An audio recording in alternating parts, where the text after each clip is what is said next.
Good morning বন্ধুরা, আমি রিয়া। আজকে আমার বাড়িতে একটা ছোট্ট অতিথিকে আনলাম। তার নাম হচ্ছে আমার ছোট্ট গোপু সোনা। দেখো বন্ধুরা, কিভাবে আমি ওকে আনছি। দেখো কিভাবে নিয়ে গিয়ে বাড়িতে ঢুকছি। বাড়িতে ঢুকে ওকে রাখলাম। তোমরা বলো তো আমার গোপাল কেমন হয়েছে। এরপর আমরা একটা কেক কাটিং করলাম।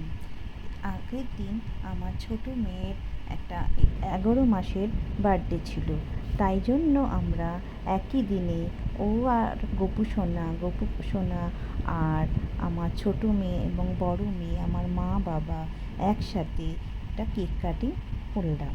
দেখো বলো তো কেমন লাগছে সবাইকে। তোমাদের ভালো লেগেছে? দেখো বন্ধুরা, বাড়িতে আনার পর ওর ড্রেসটা চেঞ্জ করে দিলাম। তারপর ও রাত্রির ভোগ নিবেদন করার পর ওর নাইট ড্রেসটা পরিয়ে দিলাম। এবার আমার গোপু সোনা শোয়ার জন্য রেডি।